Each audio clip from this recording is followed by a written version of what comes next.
Good morning. पिछले video में मैंने आपको बताया था माल के मूल्य निर्धारण के मुख्य तत्व, जिसमें संबंधियों की परिभाषा के बारे में, मतलब संबंधियों के में क्या इनको शामिल किया जाता है, किन्हें माना जाएगा, वो डिटेल में समझा दिया था। अब इसी क्रम में हम लेंगे आज कि शर्तें जिनके अधीन व्यवहार मूल्य को स्वीकृत किया जाता है।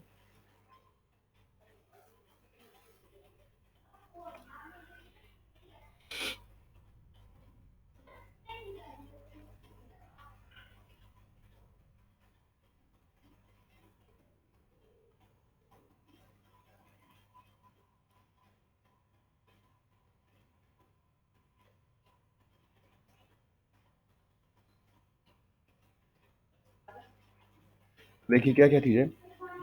तो नियम 3(2) इस पर लागू होता है, सीमा शुल्क मूल्यांकन 2007 के आधार पे। तो विक्रेता ने क्रेता पर माल के उपयोग हेतु कोई प्रतिबंध नहीं लगाया हो, परंतु प्रतिबंध यदि विधि के अनुसार या भारत के लोग प्राधिकार लगाया हो तो अलग बात है। मतलब विक्रेता कोई पाबंदी नहीं लगा सकता। दूसरा कह रहा है, माल की कीमत की गणना करते समय ऐसी कोई शर्त माल के विक्रय या कीमत पर नहीं होगी जिससे उसकी गणना नहीं की जा सके। माल के पुनर्विक्रय मूल्य में विक्रेता को कोई प्रतिफल न मिले जिसका कि नियम 10 के प्रावधानों के अनुसार समायोजन न हो सके। क्रेता तथा विक्रेता के मध्य कोई संबंध न हो। संबंध की परिभाषा मैंने पिछले वीडियो में बताई थी। यदि संबंध हो तो व्यवहार मूल्य नियम 3 के भी 3 प्रावधानों के अंतर्गत स्वीकृत किया जाएगा। तो अब ये नियम 3(3) क्या है, तो अब थोड़ा हम देखते हैं इसके अंदर में। जिसकी बात की मैंने कि भाई अगर अगर वो आपस में संबंधी होते हैं तो नियम 3 का भी 3, अगर आप में इसमें रिलेशन होता है तो फिर ये वाला नियम लागू हो जाएगा आपके। तो देखिए ये क्या कहता है आपको कि जहाँ क्रेता तथा विक्रेता संबंधी होते हैं, व्यक्ति होते हैं, वहाँ उनका व्यवहार मूल्य तभी लिया जा सकता है जब परिस्थिति की पूर्व जांच के उपरांत ये पाया जाए कि उनके संबंध की वजह से मूल्य पर कोई प्रभाव नहीं पड़ा। कि आपस में वो संबंधी की परिभाषा पूरी करते कि संबंधी है, लेकिन उसके आधार पर उन्होंने कोई बेनिफिट नहीं दिया है कि वैल्यू को कम कर दिया जाए अथवा ज़्यादा कर दिया जाए, ऐसा कुछ नहीं किया गया है, तो उसमें कोई प्रभाव नहीं पड़ा तो वैल्यू ले सकते हैं। दूसरा, यदि आयातक द्वारा यह प्रदर्शित किया जाए कि माल पर जो मूल्य दर्शाया गया है वह निम्न मूल्य अथवा उसी समय के लगभग बराबर है, जो वास्तव में हमने कोई चेंजेस नहीं किया, जो प्रेजेंट वैल्यू के आधार पर वही पे हमने किया। जैसे माल का व्यवहार मूल्य अथवा समरूप माल का व्यवहार मूल्य जो कि भारत में असंबंधी विक्रेताओं के विक्रय करने पर हो, कि हम आपस में रिलेशन है लेकिन अगर नहीं भी होते तो भी वैल्यू यही होता।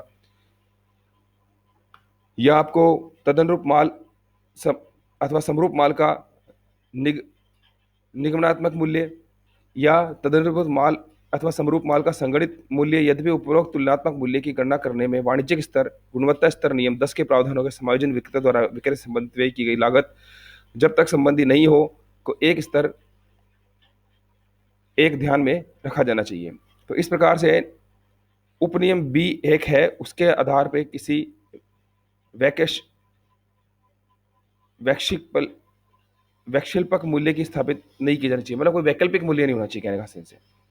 इसी में देखिए, यदि व्यवहार मूल्य अस्वीकृत कर दिया जाए, अब देखिए ये क्या कह रहा है, यदि व्यवहार मूल्य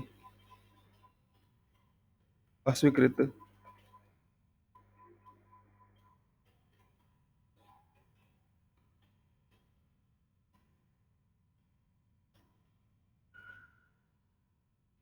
कर दिया जाए तो मूल्य का निर्धारण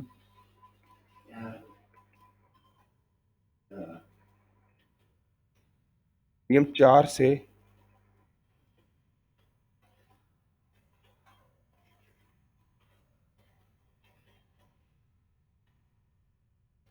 9 के प्रावधानों के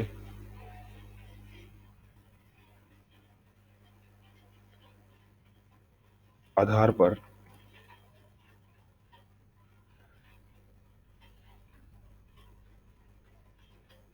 किया जाएगा। कहता है कि भाई हमने व्यवहार मूल्य को अस्वीकृत कर दिया तो नियम 4 से लेकर नियम 10 तक के प्रावधान लागू होंगे। तो देखो, तो transaction value of the identical goods, तो तदनुरूप माल का व्यवहार मूल्य, तो नियम 2(1) के अनुसार तदनुरूप माल से आशय उस आयातित माल जो कि निम्न शर्तों को पूरा करे, ऐसे माल का उत्पादन उसी देश में हुआ हो जिस देश में मूल्यांकन किए जा रहे माल का उत्पादन हुआ हो।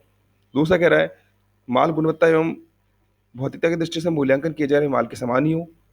यदि माल उस निर्माता द्वारा बनाया जाए जिसने मूल्यांकन किया जा रहे माल के बनाया, तो नियम 4 लागू हो जाएगा। तो कह रहा है इसमें एक अपवाद देखिए, आयातित माल जिसका उत्पादन अथवा निर्यात हेतु विक्रय के संदर्भ में इंजीनियरिंग विकास, कल्पनात्मक एवं अभिकल्पनात्मक कार्य आदि क्रेता द्वारा बिना किसी शुल्क के प्रत्यक्ष अथवा अप्रत्यक्ष रूप से भारत में किया गया तो वह तदनुरूप माल में सम्मिलित नहीं किया जाएगा।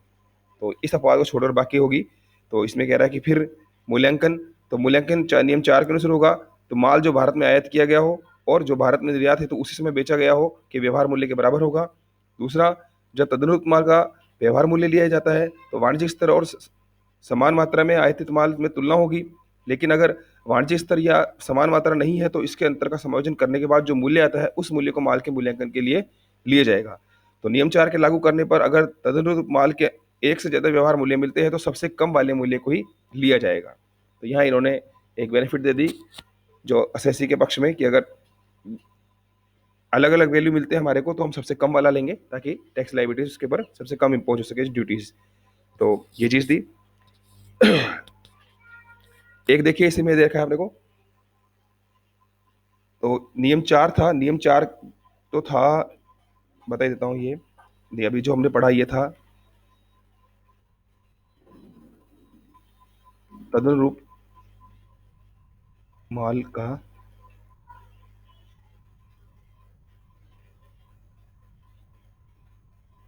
मतलब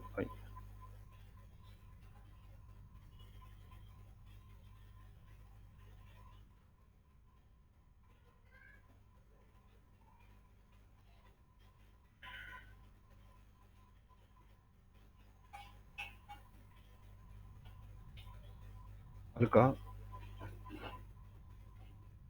व्यवहार मूल्य। तो इस पर जो थे ये तो नियम 4, तो नियम 4 के अकॉर्डिंग हमने नियम 4 के प्रावधान यहाँ लागू थे। देखिए अब इसी में आपको दे रखा है समरूप माल का मूल्य, सिमिलर गुड्स मतलब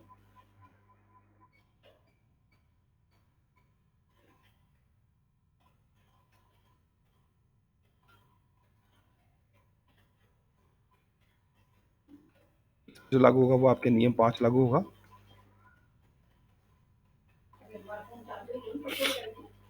एक, तो ये कह रहा है कि समरूप माल के मूल्य के लिए क्या कह रहा है, इस पर नियम 5 लागू होगा। तो ये बताता है कि इसके अनुसार समरूप माल से आशय, पर समरूप माल की परिभाषा वही नियम 2 में दी गई है, वही है कि उस आयातित माल से जो सभी तरह से समान हो न हो परंतु उसमें समान लक्षण एवं समान तत्व वाली सामग्री मौजूद हो। तो ऐसे माल का उत्पादन उसी देश में हुआ हो जिस देश में मूल्यांकन किए जा रहे माल का उत्पादन हुआ है एवं वह माल उस निर्माता द्वारा बनाया जा रहा है जिसने मूल्यांकन किए जा रहे माल को बनाया है। इसमें अपवाद देखिए वही चीज सेम पुरानी वाली बात लागू होती है कि आयातित माल जिसके उत्पादन निर्यात हेतु विक्रय के संदर्भ में इंजीनियरिंग विकास, कलात्मक अभिकल्पनात्मक कार्य या क्रेता द्वारा किसी शुल्क के प्रत्यक्ष अथवा अप्रत्यक्ष रूप में भारत में किया गया हो तो वह समान रूप में समरूप माल में शामिल नहीं होगा।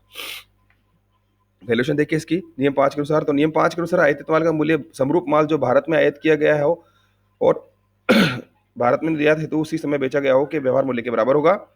तो नियम 4 के उपबंध यथा आवश्यक परिवर्तन सहित समरूप माल पर भी लागू होंगे। तो ये था समरूप माल का मूल्यांकन।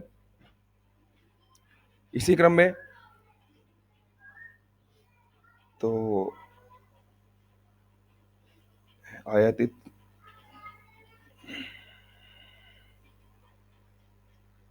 तो इस वीडियो में हमने देखा कि इडेंटिकल गुड्स और सिमिलर गुड्स मतलब तदनुरूप माल का मूल्यांकन और समरूप माल का मूल्यांकन किस तरह से होगा।